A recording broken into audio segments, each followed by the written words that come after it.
Eu cheguei aqui no Perequê em 62, então fazem praticamente 60 anos que eu vivo aqui nesse lugar. Minha mãe é descendente de índio. Morreu com 84 anos, ela não tinha um fio de cabelo branco. Minha avó paterna era bem escura, era bem descendente de escravo. Meu avô já era aquele que chamava de cafuço, é a mistura talvez do português com o caboclo, com o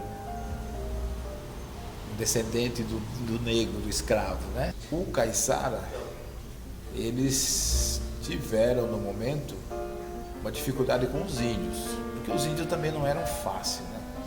Mas com o tempo eles foram se entendendo com os índios até que houve assim aquela mistura do índio com o caiçara. E depois, já de um certo tempo, quando chegou os escravos, foi quando houve também uma mistura com os portugueses, né? Por exemplo, a libertação do escravo lá em 1880 e qualquer coisa, muitos escravos ficaram no lugar onde havia os índios, que viviam também da pesca, né? A caça e a pesca. Aí depois, essa linhagem deles, esses descendentes deles, a maioria se dedicou mais à pesca.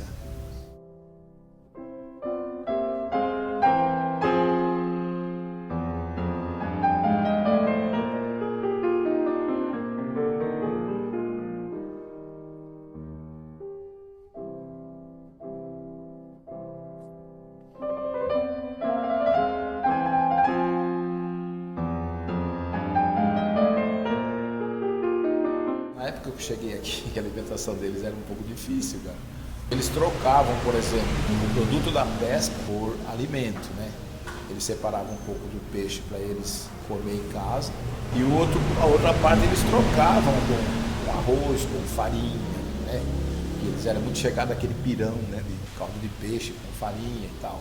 Eles secavam o peixe no sol, fazia aquele peixe seco, para na época da pesca ruim, aquilo ali que eles iam comer. Quem cozinhava, fazia lá o seu pirão. Quem assava, na brasa mesmo, que era tudo fogão de lenha, né? E aí comia aquilo ali com um pirãozinho lá, com arroz, era um dia de festa, né?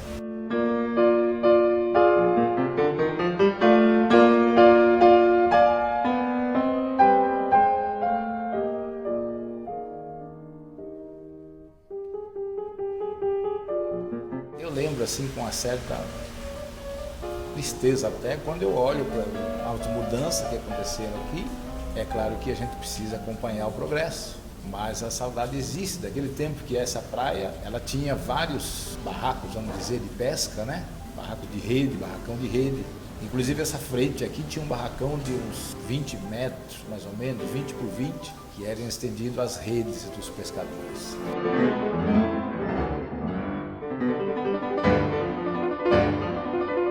O que o Perequê trouxe para mim de ensinamento? Eu aprendi a conviver, por exemplo, com os caiçaras da época. Eu conhecia a maioria. E depois, quando mudou um pouco a população de pescadores, os catarinas começaram a vir em grande número para cá, né, por causa da pesca do camarão, que era abundante na época. E aí, então, logo após, dos anos 95, 2000, começaram a chegar os nordestinos, que também começaram na pesca. Então, os caiçaras foram que sumindo. Hoje existem poucos caiçara aqui no Perequê. É até estranho, porque é uma praia linda dessa, cheia de barcos aí, como todo mundo vê, né? Caiçara mesmo tem bem poucos. As famílias, os filhos não deram assim uma continuidade. Também pela dificuldade de comércio, né? O comércio do pescado aqui, ele é muito variável. Tem época que eles pegam um preço bom, mas quando dá uma abundância de produto, o preço cai. E os jovens têm seus sonhos, né? Muitos querem estudar, muitos querem trabalhar numa empresa qualquer, nacional ou multinacional, então às vezes corre daqui atrás desse sonho.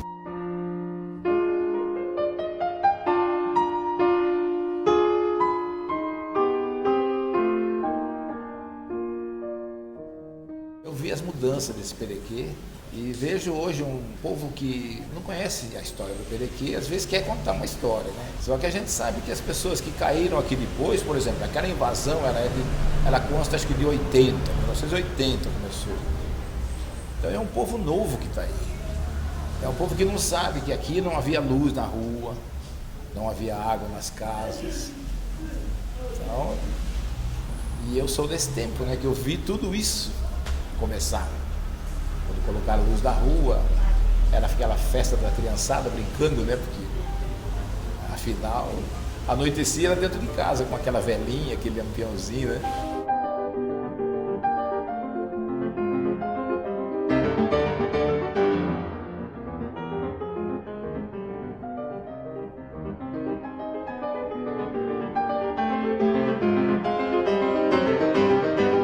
Foi uma infância maravilhosa lá. Depois, quando começaram o horto florestal, que era ali, veio um senhor de São Vicente para ensinar a manusear as mudas, trazia as mudas de planta. Então eles criavam ali as mudas e replantavam no Guarujá ali, olha, na praia. O Guarujá quase não tinha tanta planta como depois do horto ali.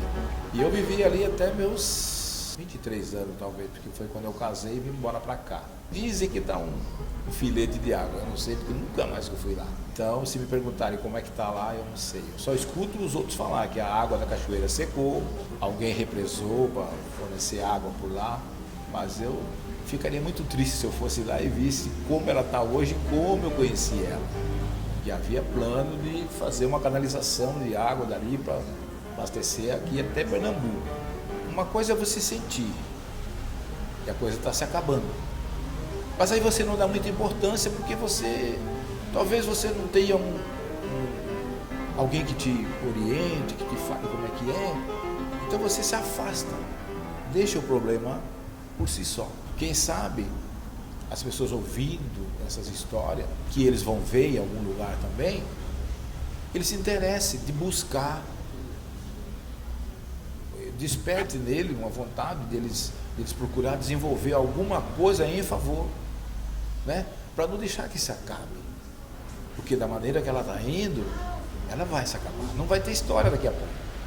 A outra parte do Berequê que eu conheci, que eu fiquei triste também quando ela começou a sumir da história, foi a parte que você falou do casarão dos escravos. Aquele casarão, quando eu cheguei aqui, me falaram que ele datava de 1900 e qualquer coisa, talvez até antes. Contavam assim os mais antigos que viviam aqui há mais tempo antes de mim, no caso até meu sogro, e fala daquilo ali, fala daquele porto que havia lá, do canal de Bertioga, que trazia os mantimentos de lá para cá, para esse casarão. Inclusive existia uma linha que levava lá e vice-versa.